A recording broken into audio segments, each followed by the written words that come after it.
Eu trouxe hoje para vocês aqui um trecho de uma epístola de Paulo Apóstolos aos Efésios. É uma carta que Paulo escreveu aos Efésios quando ele estava preso em Roma. Porque Paulo terminou os dias dele preso na cidade de Roma. Ele apelou ao imperador, porque os judeus queriam matá-lo, ele apelou ao imperador e ele foi remetido preso a Roma, onde ele faleceu depois de 2 anos e pouco que ele estava em Roma. E lá ele escreveu 3 cartas. Uma delas é essa carta aos Efésios. Aos Efésios. É importante que a gente diga quem são os Efésios. Os Efésios são os moradores de Éfeso. Éfeso, na época, era a maior cidade do Oriente, da Turquia hoje. Pronto, da Turquia hoje. Éfeso era a maior cidade da Turquia. E ali, Paulo passou vários anos pregando a palavra de Deus. E Paulo foi para ali por quê? Porque ali era um centro de convergência. E ali chegava muita gente. Para vocês terem ideia, o anfiteatro de Éfeso, naquela época, era com a capacidade de 24 mil pessoas sentadas. Vejam o tamanho da construção que havia em Éfeso para reunir os efésios. E Paulo, aproveitando esse contingente humano que havia lá, Paulo foi para lá. E lá ele pregou durante 2 anos e pouco. E lá ele fez praticamente a sede do mundo cristão daquela época. E ele foi para lá justamente por quê? Porque em Éfeso havia um ídolo chamado Diana, a deusa Diana. E esse ídolo era de grande força no Oriente. E essa deusa Diana tinha em Éfeso a sua central, a sua capital, a sua força total. É importante que a gente diga uma coisa aqui, que na história do mundo, o ídolo mais forte quase sempre foi um ídolo feminino. Foi Cibele para os romanos, foi Diana para os asiáticos, foram os ídolos femininos que tomavam posse do povo. E a deusa Diana era uma deusa assim, que era cultuada por toda aquela Ásia, ao leste europeu ali. Então, Paulo foi para lá justamente por isso, porque era uma grande confluência e ali afluía muita gente, e então ele foi pregar ali. Curioso também é observar-se que Paulo escreveu essa carta de Roma e mais outras 2, e nem nesta carta, nem nas outras 2, ele faz qualquer referência a Pedro. E quando eu digo nos meus estudos que Pedro nunca foi a Roma, por isso ele nunca pode ter sido o primeiro Papa, porque ele nunca foi a Roma. Se Paulo estivesse preso em Roma e Pedro fosse, digamos assim, o primeiro Papa, o Paulo teria feito alguma referência nas 3 cartas que ele fez de Roma para os Efésios, de Roma para os Laodicenses, de Roma para os habitantes da Ásia. Paulo não faz qualquer referência a Pedro. Nenhuma. Sequer cita Pedro. Então é importante que a gente veja que Paulo, e nessa época, Éfeso era o centro do mundo cristão. Então não era Roma o centro do mundo cristão. Tanto é que não existe a figura de Pedro aqui nas cartas de Paulo. Mas vamos à carta aos Efésios. Essa carta aos Efésios, nós vamos estudar o capítulo 2, principalmente. Mas ela é rica em 2 aspectos que a gente tem de guardar na nossa cabeça. Primeiro, ela é rica na palavra graça. Ela fala cerca de 12 vezes a palavra graça de Deus. O que é graça de Deus?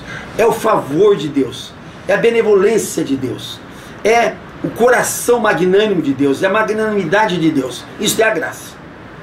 É uma doação que Deus faz sem que a gente mereça.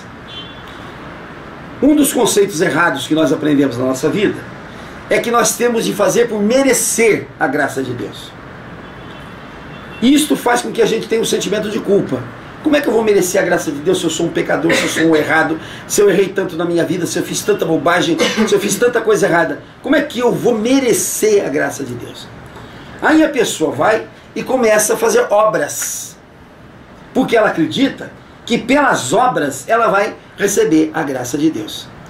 Mas a graça de Deus é dom gratuito. Deus dá àquele que pede. Dá de graça. E Deus é tão grande na graça, que a graça maior que Ele deu para nós foi a graça da salvação. Foi a graça de nós podermos chegar um dia na pátria celestial. Esse é o maior presente, a maior graça que Deus nos deu, sem qualquer merecimento. E Jesus nos deu essa graça quando nós estávamos no pecado, no erro, na desobediência. Ele morreu por cada um de nós, sem até que nós tivéssemos nascido. Vejam bem, a força da graça, a força do favor de Deus, a força da benevolência de Deus, a força do amor de Deus para conosco. Então a palavra graça, ela é abundante aqui nessa epístola aos Efésios, dizendo que Deus tem a graça para nos dar, de graça, graça de graça, a cada instante que nós quisermos, a cada instante que nós pedimos. Nós não temos por merecer. Vamos ver, por exemplo, aquele exemplo na cruz, que Jesus está ao lado de dois ladrões. E um começa a imprecar. E o outro se dirige a ele e diz: Senhor, lembra-te de mim quando estiveres no paraíso. E Jesus deu para ele na mesma hora a graça: hoje mesmo estarás comigo no paraíso. Ele recebeu a graça ali, sem qualquer merecimento. Recebeu a graça ali, sem qualquer merecimento, sem ter feito qualquer obra, sem ter feito qualquer coisa boa da vida dele, a não ser aquele momento em que ele pediu a graça e Jesus deu. Então a graça é um favor de Deus, a graça é um presente de Deus. A graça é uma coisa que Ele nos dá a hora que nós quisermos.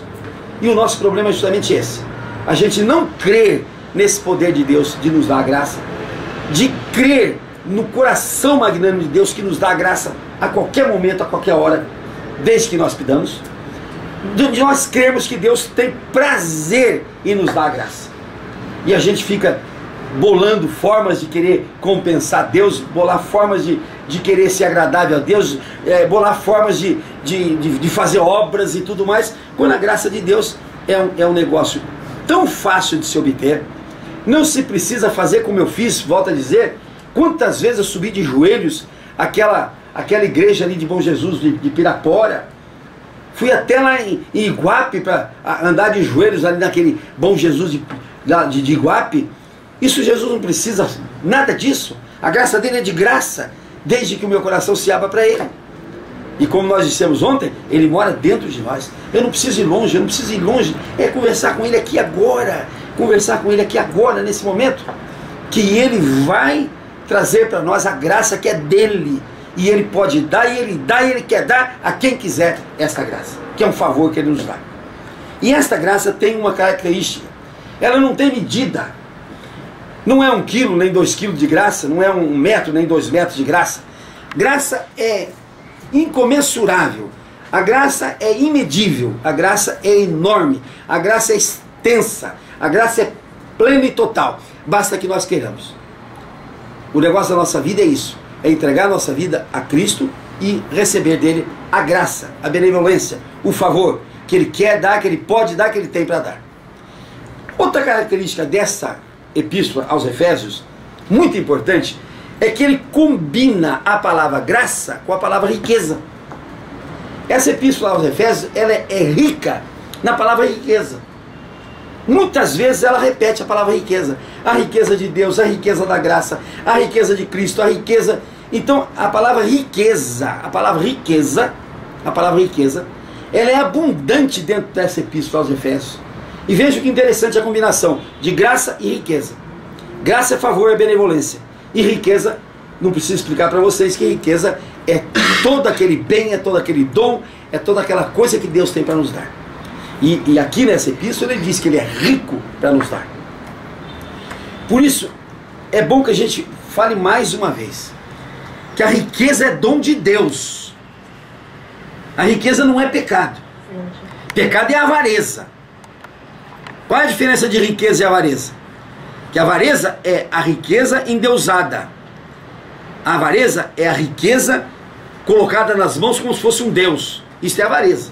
Isso Deus condena. Isso Deus não quer.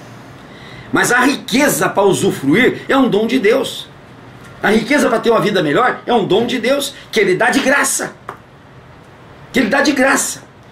Por isso, quando eu prego, vocês entram no site, creem em Jesus, eu prego que a riqueza não é de Deus. Eu digo, você é pobre porque quer, você é miserável porque quer, você é doente porque quer, você tem todas as desgraças do mundo porque você quer.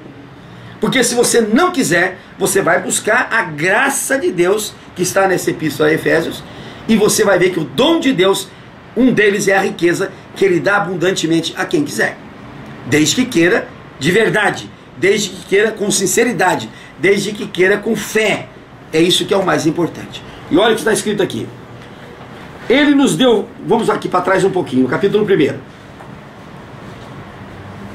A qual exerceu Ele em Cristo, ressuscitando entre os mortos e fazendo-o sentar à sua direita nos lugares celestiais.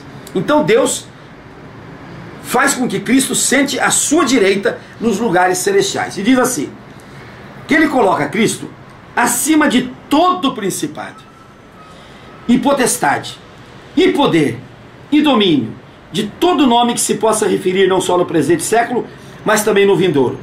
E pôs todas as coisas debaixo dos pés de Cristo, para ser Cristo o cabeça sobre todas as coisas, e o deu à igreja. Então veja a posição de Cristo. Deus Pai coloca Cristo à sua direita, e coloca sobre seus pés todas as coisas, todas as coisas, todas as coisas, todas as riquezas, o domínio de tudo é colocado sobre as mãos de Jesus. E diz assim, o qual é o seu corpo. Então diz assim, que Cristo é o corpo de Deus. Olha que coisa mais linda. Cristo é o corpo de Deus.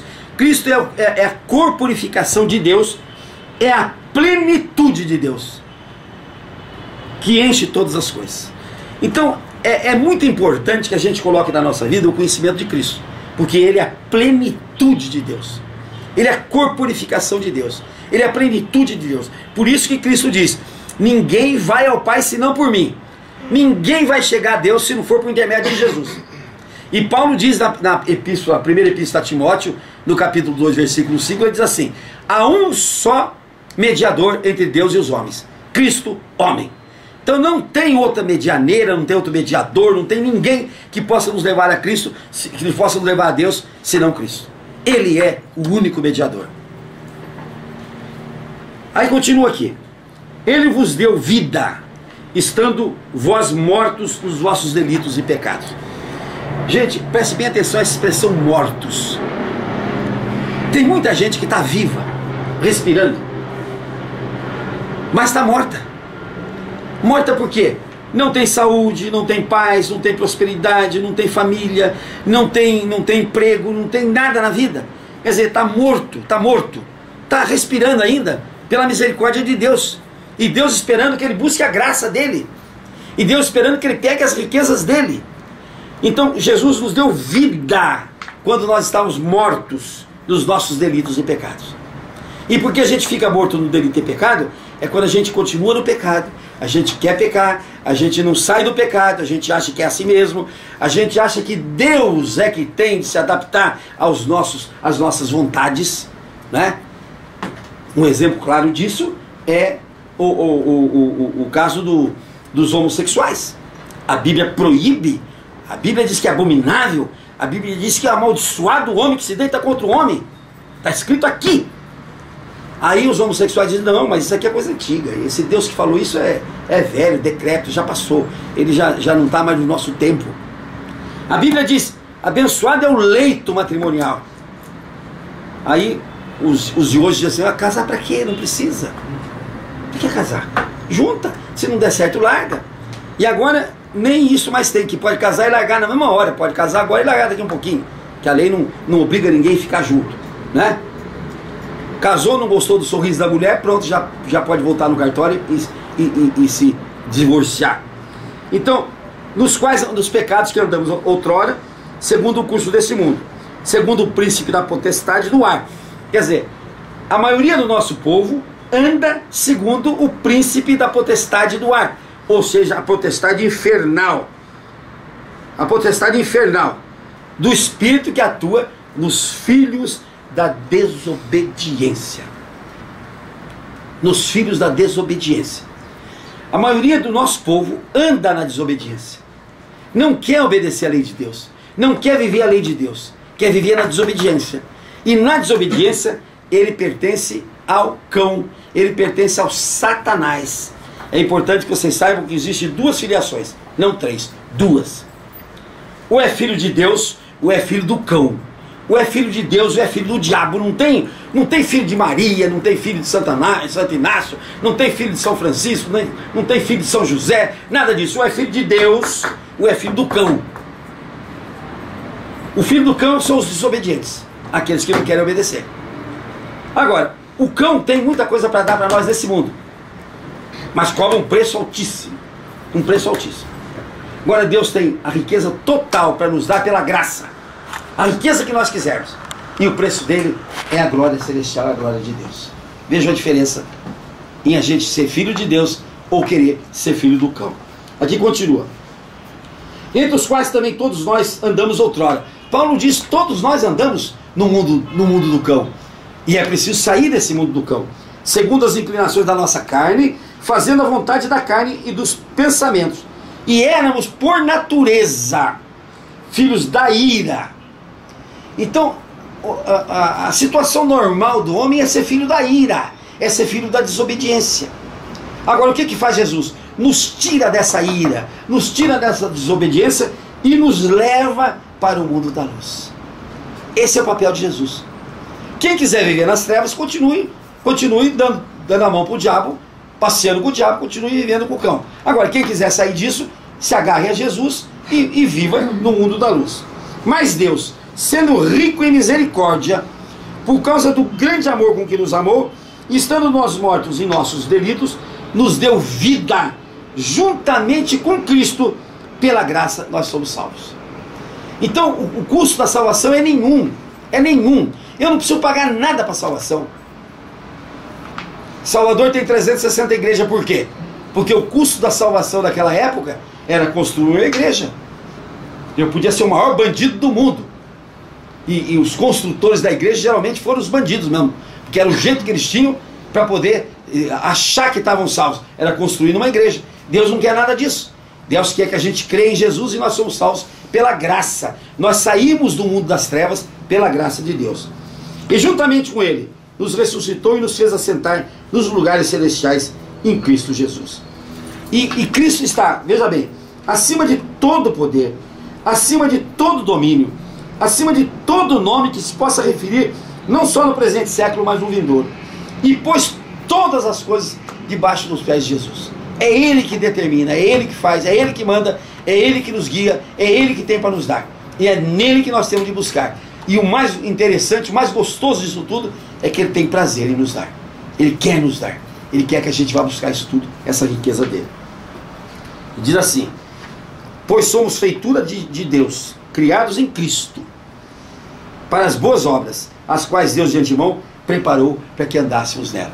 Nós só vamos ter mérito nas grandes obras quando nós entrarmos nas grandes obras por intermédio de Jesus. Ele é que vai dirigir a nossa vida.